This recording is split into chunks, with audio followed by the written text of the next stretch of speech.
नमस्कार, स्वागत है आप सभी का आपके अपने YouTube प्लेटफॉर्म राजस्थान क्लासेस पर। देखिए दोस्तों, इंडिया जीके की ये क्लास रहेगी डेली, ये सुबह 9 बजे रहती है।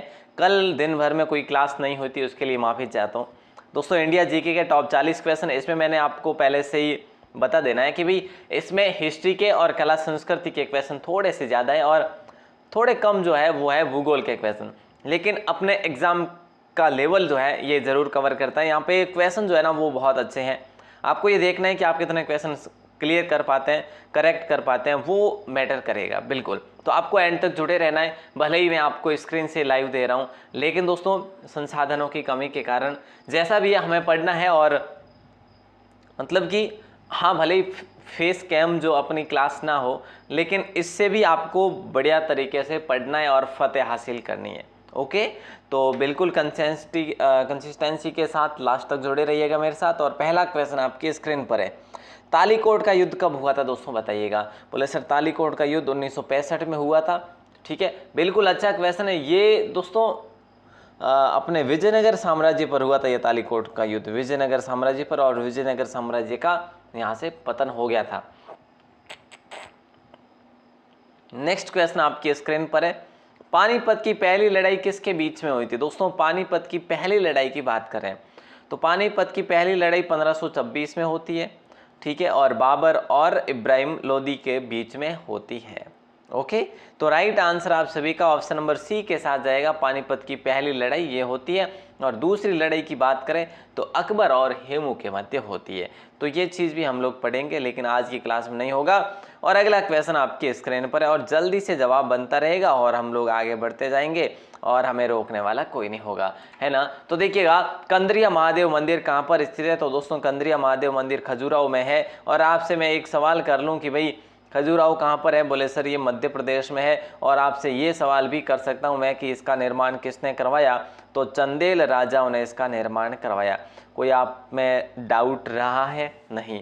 तो यहाँ पर राइट आंसर आप सभी का ऑप्शन नंबर ए हो जाएगा। ये मिथुन मूर्तियों के लिए प्रसिद्ध है।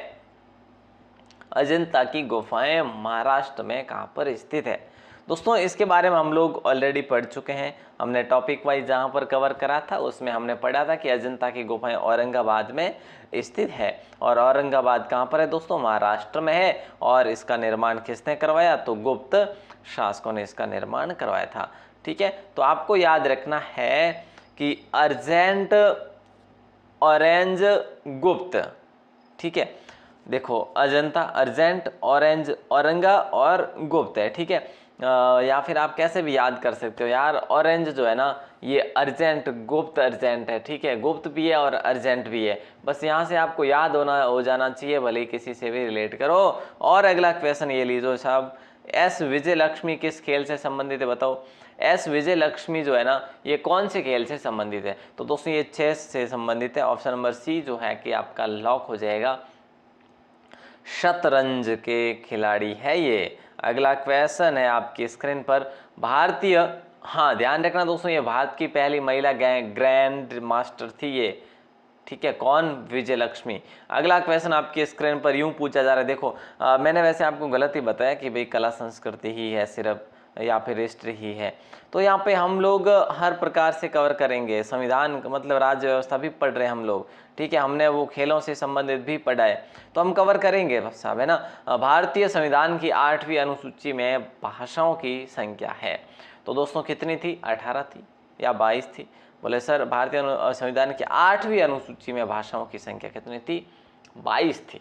ओके, और अगला क्वेश्चन आपकी स्क्रीन पर है और ये लीजिएगा, सैंडी स्टॉर्म किस क्रिकेटर की आत्मकथा है। लो साहब, मैंने आपको बताया ना क्वेश्चन तो आपको मिलेंगे बहुत शानदार वाले। तो संदीप पाटिल की है दोस्तों, संदीप पाटिल की क्या है दोस्तों, संदीप पाटिल की ये आत्मकथा है सैंडी स्टॉर्म, संदीप सैंडी। ठीक है, और ये पूर्व बीसीसीआई के अध्यक्ष भी रहे हैं और ये भारत के पूर्व क्रिकेटर भी रहे हैं। कौन, संदीप पाटिल। नेक्स्ट क्वेश्चन है, राष्ट्रकूट वंश का पहला शासक जिसने त्रिपक्षीय संघर्ष में भाग लिया था। नहीं, ऑप्शन नंबर ध्रुव होगा, बी। ठीक है, ऑप्शन नंबर बी जो कि आपका राइट आंसर हो जाएगा, विज्ञानेश्वर नहीं होगा, विक्रमादित्य भी नहीं होगा, बी या सी में से कोई होगा। और यहाँ पर भी इन्होंने कहा है राष्ट्रकूट वंश, तो बाकी कोई राष्ट्रकूट वंश से है ही नहीं, ऑप्शन नंबर बी ही सही होगा आपका। ध्रुव को धारावर्ष भी कहा जाता है दोस्तों, ध्रुव को धारावर्ष भी कहा जाता था।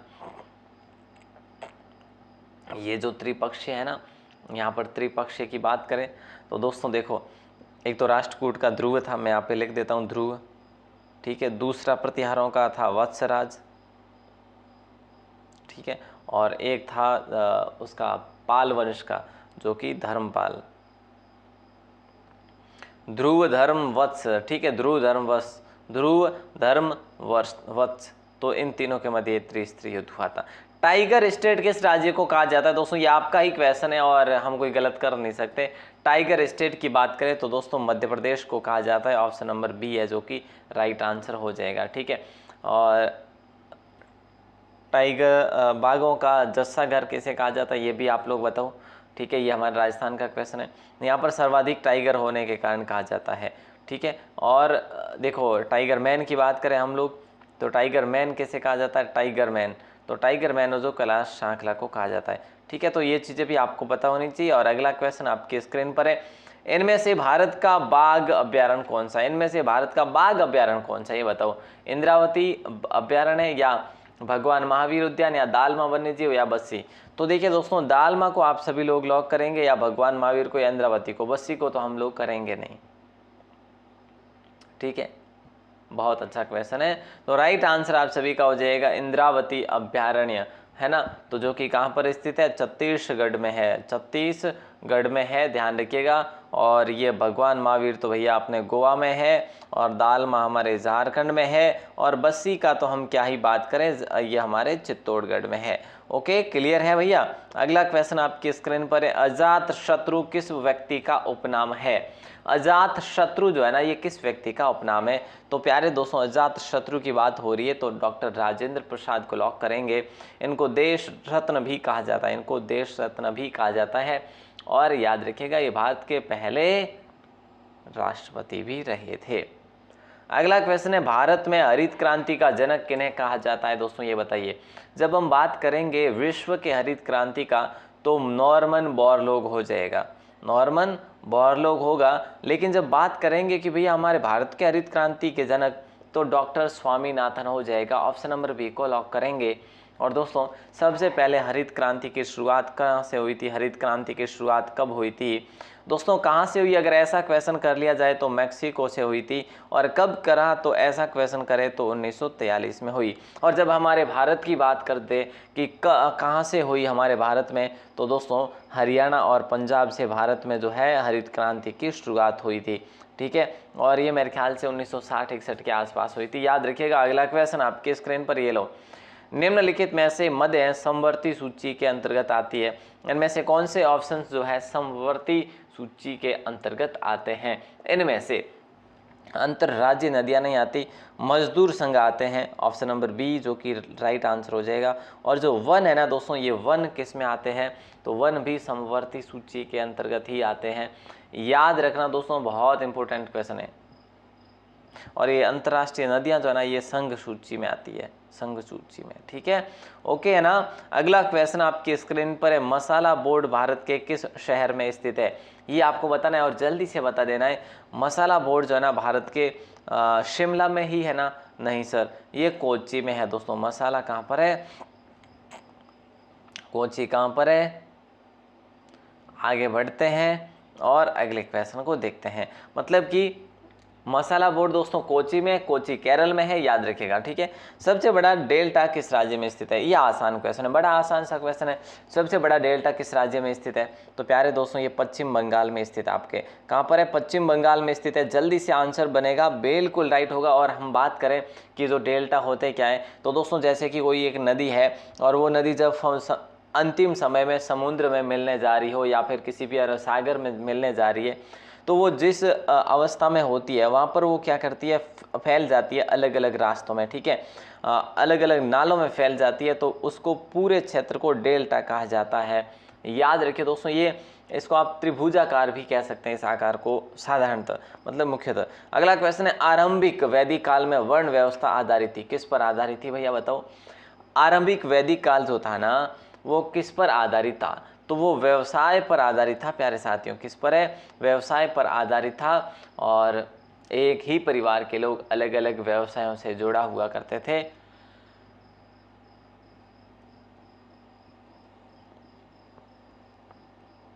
ठीक है, अगला क्वेश्चन है, सर्वप्रथम कांग्रेस का संविधान किस अधिवेशन में बनाया गया।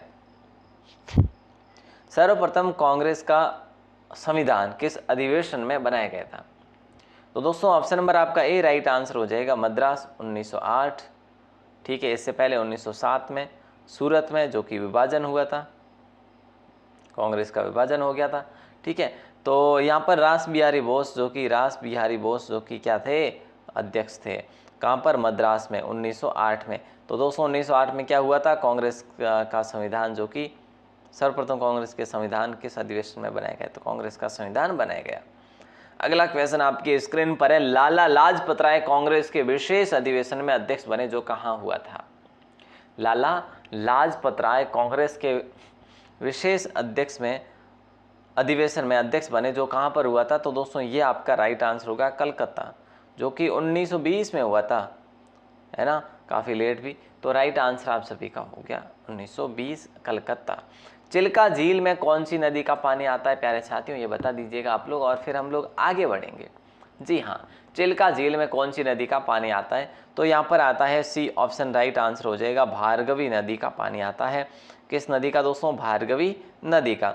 ओके, चिल्का झील में भार्गवी नदी का पानी आता है। और अगला क्वेश्चन आपकी स्क्रीन पर आ चुका है कि भारत के महत्वपूर्ण पदाधिकारियों के वेतन एवं भत्ते का उल्लेख संविधान को किस अनुसूची में हुआ है, या फिर किस अनुसूची में जो कि है। तो ऐसा अगर क्वेश्चन कर लिया जाए तो आप लोग करेंगे बी ऑप्शन। ठीक है, दूसरी अनुसूची को लॉक करेंगे, ऑप्शन नंबर बी। ठीक है, और पहली में क्या है, इसके संदर्भ में अगर हम लोग पहले की बात करें तो पहली में क्या है, मतलब जो राज्य और संघ है ना, इन दोनों के क्षेत्रों के बारे में है इसमें। और बाकी आपका राइट आंसर जो है वो होगा बी ऑप्शन। ठीक है, आगे बढ़ते हैं, आइए मेरे साथ। अगला क्वेश्चन आपकी स्क्रीन पर है, राजस्थान में अन्नपूर्णा योजना कब शुरू की गई थी। ये क्वेश्चन मैंने राजस्थान का ऐड कर लिया, खैर कोई ना। तो राइट आंसर आपका 2018 होगा। सर 2018 ऑप्शन चारों के चारों है, अच्छा ऐसा है क्या, तो चलो लॉक कर दो आप लोग। 2 जुलाई 2018 को राजस्थान में अन्नपूर्णा दूध योजना शुरू की गई। अब आपको पता है सप्ताह में 2 बार दूध पिलाया जाता है, ये तो आप सभी को पता होगा, नहीं तो कोई बात नहीं, मैं आपको करवाऊंगा करंट अफेयर्स की क्लास। अब दोस्तों रेगुलर तो नहीं कर सकते, लेकिन जो मैंने कंटेंट लिखा है ना वो मैं आपको कंप्लीट करवाऊंगा। ठीक है, ताकि जो है आपका करंट जीके भी मजबूत हो सके। ये क्वेश्चन शानदार है, आपका स्वयं का है, आप में से कोई भी गलत नहीं कर सकते इसको, कि वन्यजीव संरक्षण के क्षेत्र में अदम्य साहस दिखाने वाले, अदम्य मतलब कि क्या कह सकते हैं, निडरी, और जो अपना वन्यजीव संरक्षण के लिए अपना जीवन न्यौछावर कर देता है, या फिर जो उसके लिए कुछ करता है वन्यजीव संरक्षण के लिए, तो वो जो है पुरस्कार दिया जाता है। दिखाने वाले को कौन सा पुरस्कार दिया जाता है, ऐसा करने वाले को।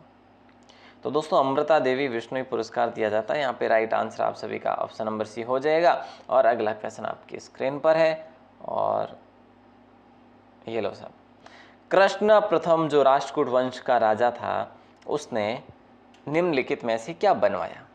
दोस्तों हमने इसके बारे में कई बार पढ़ा कि एलोरा के शिव मंदिर बनाए। ऑप्शन नंबर ए आपका राइट आंसर हो जाएगा। बहुत शानदार क्वेश्चन था ये आपका, हमने पढ़ा भी है इसको। राष्ट्रीय प्रतिरोधक विज्ञान संस्थान कहाँ पर स्थित है दोस्तों, जल्दी से बता दीजिएगा। राष्ट्रीय प्रतिरोधक विज्ञान संस्थान जो है ना, ये कहाँ पर स्थित है, तो आप सभी का राइट आंसर हो जाएगा ए ऑप्शन, नई दिल्ली में है। ए ऑप्शन को लॉक कर देंगे आप सभी लोग। ठीक है, और अगला क्वेश्चन आपकी स्क्रीन पर है, ये लीजिएगा, वल्लभी काल किस काल को कहा जाता है। देखिए दोस्तों, वल्लभी काल की हम लोग बात करें तो ये किस काल को कहा जाता है, वल्लभी काल।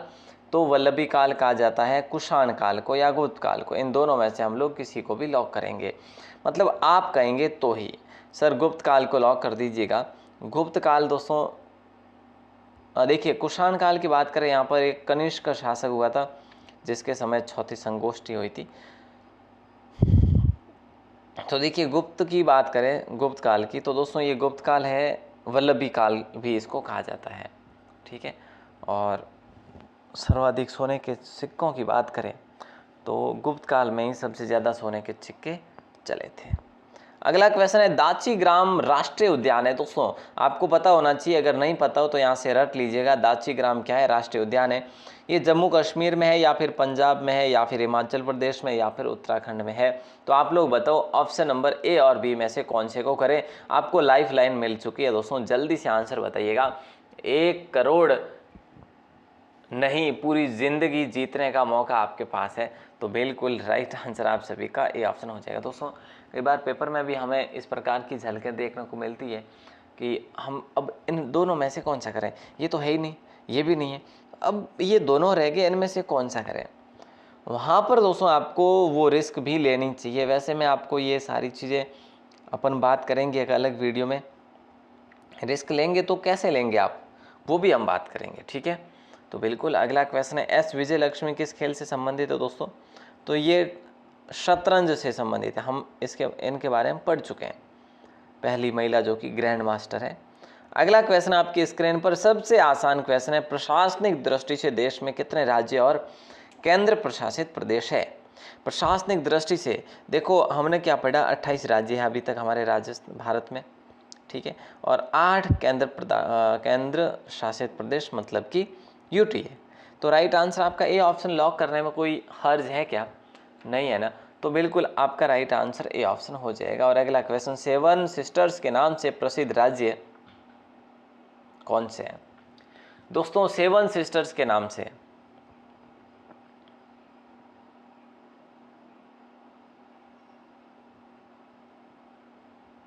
न्यू कह लो, ठीक है। तो ये जो इस साइड में जो भी राज्य है ना दोस्तों, वो 7 सिस्टर्स कहलाते हैं, ठीक है। 7 सिस्टर्स, 7 बहिनें, ठीक है। तो ऑप्शन नंबर बी है जो आपका राइट आंसर हो जाएगा, पूर्वोत्तर हो जाएगा, ठीक है। तो पूर्वोत्तर ये इस साइड का।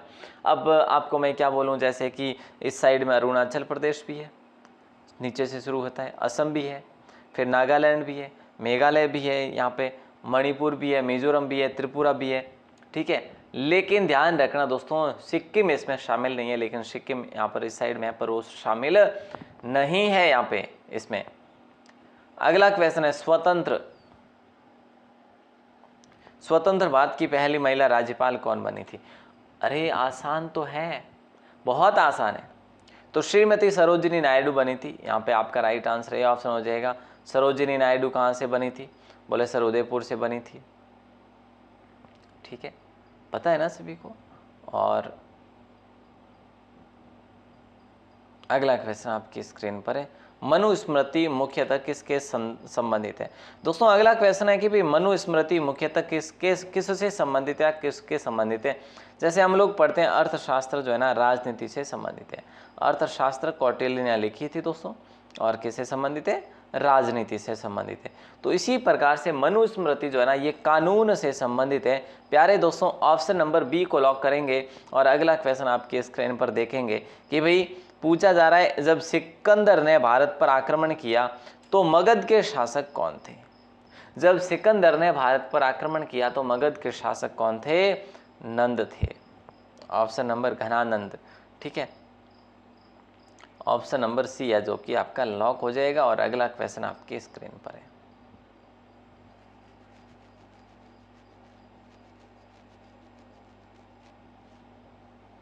वह शासक कौन था जिसने राज सिंहासन पर बैठने के लिए अपने बड़े भाई सुसीम की हत्या कर ली थी? तो दोस्तों वैसे अगर हम बात करें, मौर्य काल में ऐसा ही हुआ था, ठीक है। गुप्त काल में भी ऐसा हुआ था। और ए ऑप्शन आपका यहाँ पर लॉक हो जाएगा, अशोक।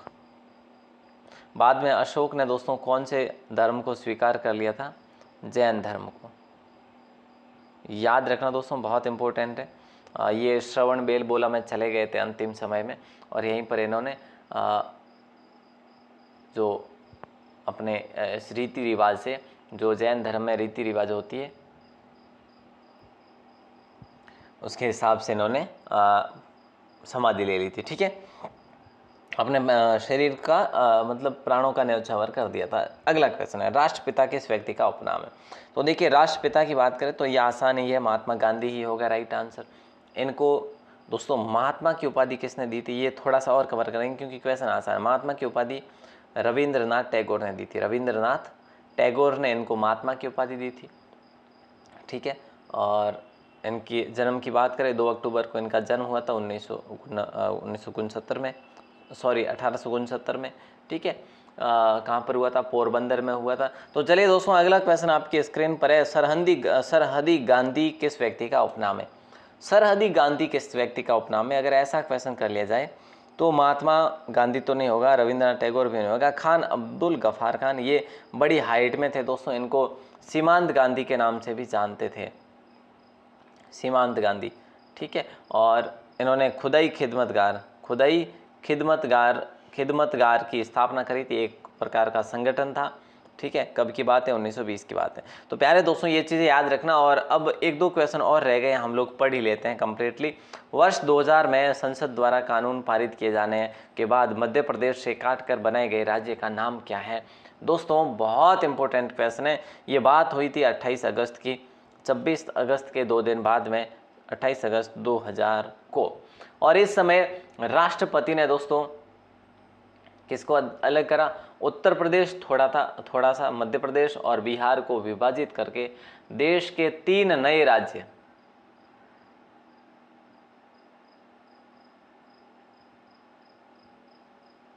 ठीक है, वहां से मतलब मंजूरी देती थी देश के 3 नए राज्यों को। ठीक है, उसमें हमारा जो है ये छत्तीसगढ़ भी बना था। तो राइट आंसर आपका बी ऑप्शन हो जाएगा। ठीक है, और ये आखिरी कब बना था दोस्तों? तो 1 नवंबर 2000 को। और 1 नवंबर 2000 को फिर हमारा राजस्थान, जो कि सबसे बड़ा राज्य, जो कि फिक्स हो चुका था कि भाई अब हम जो है क्षेत्रफल की दृष्टि से बड़े हैं। और उस समय दोस्तों अपना झारखंड भी बना था 2000 में। ठीक है, तो अगला क्वेश्चन आपकी स्क्रीन पर है, बता दीजिएगा क्या होगा राइट आंसर। टाइगर स्टेट, ये तो हम लोग पढ़ चुके हैं ऑलरेडी। और एक क्वेश्चन जो कि आपको मैं देना चाहता हूँ, देखिए जल्दी से बता दीजिएगा कि अलीगढ़ मुस्लिम विश्वविद्यालय की स्थापना किसने करी थी? अलीगढ़ मुस्लिम विश्वविद्यालय की स्थापना किसने करी? ये कहाँ पर है? यूपी में है दोस्तों, सर सैयद अहमद खान है। ठीक है, तो बहुत अच्छा सा क्वेश्चन है आपका, और लॉक कर देंगे। ओके, अब मैं आपको एक अच्छा क्वेश्चन देता हूं जिसका आंसर आपको देना है 12 के कमेंट सेक्शन में। गांधार कला किस काल के दौरान फली फूली थी? गांधार कला है ना दोस्तों, ये किस काल में फली फूली थी, ये आपको बताना है। शानदार क्वेश्चन है, इसका जवाब सभी को देना होगा। ठीक है, तो उम्मीद करता हूँ आपको क्लास अच्छी लगी होगी। क्लास दोस्तों अच्छी लगी हो तो लाइक शेयर ज़रूर करें अपने मित्रों के साथ। और हाँ, एक चीज़ और दोस्तों, टेस्ट सीरीज़ ज्वाइन करने के लिए 51% अभी भी आपके लिए डिस्काउंट चल रहा है। हो सकता है दोस्तों, देखिए ये फ़ीस भी बहुत कम रखी है गुजारिश करवा कर, तो आप लोग फिर है जो इसको अभी तक, मैं देखिए रियल बता रहा हूँ, अभी तक 25 जनों ने ही मेरे ख्याल से कोर्स ख़रीदा है, इससे ज़्यादा ने नहीं ख़रीदा। तो बाकी वाले कहाँ से कैसे कर रहे हैं, टेस्ट सीरीज़ को कैसे दे रहे हैं, वो नहीं पता। अगर आपको अपनी तैयारी का आकलन करना है तो टेस्ट सीरीज ज्वाइन ज़रूर करें, चाहे कहीं से भी करो। ठीक है, कहीं से भी करो, टेस्ट सीरीज ज़रूर से ज़रूर देख लेना। लास्ट समय में आपको मॉडल पेपर हल करने ही पड़ेंगे अगर आपको अपनी तैयारी का आकलन करना है तो। अन्यथा आपने जो भी कुछ पढ़ा है, चाहे 12 महीने में पढ़ा हो, चाहे 2 साल में पढ़ा हो, चाहे 2 महीने का पढ़ा हो, लेकिन मॉडल पेपर सॉल्यूशन तो करने पड़ेंगे। तो दोस्तों ये कोई ज़्यादा नहीं है, 51% डिस्काउंट पर है, राजस्थान क्लासेज ऐप पर है। ऐप का लिंक डिस्क्रिप्शन में दिया हुआ है, या फिर आप गूगल पर जाकर लिखते हैं राजस्थान क्लासेज तो अपना लोगो सहित जो कि आ जाएगा आपके सामने गूगल में, ठीक है। और फ्री कंटेंट के लिए दोस्तों आपको क्या करना पड़ेगा, वेबसाइट पर जाना पड़ेगा, राजस्थान क्लासेज की वेबसाइट पर जाना होगा। ये कहाँ पर आएगी, ये गूगल में आएगी, राजस्थान क्लासेज अगर आप लिखते हैं तो गूगल में, वहाँ पर आपको फ्री कंटेंट, लेकिन टेस्ट सीरीज़ फ्री में नहीं मिलेगी। वहाँ पर टेस्ट सीरीज़ है भी नहीं, तो वहाँ पर आपको मिलेगा कंप्लीटली पीडीएफ फॉर्मेट में नोट्स वगैरह, ठीक है। तो आप ज़रूर विजिट करें। आप सभी का दिल से बहुत बहुत शुक्रिया, बहुत बहुत धन्यवाद। जय हिंद, वंदे मातरम।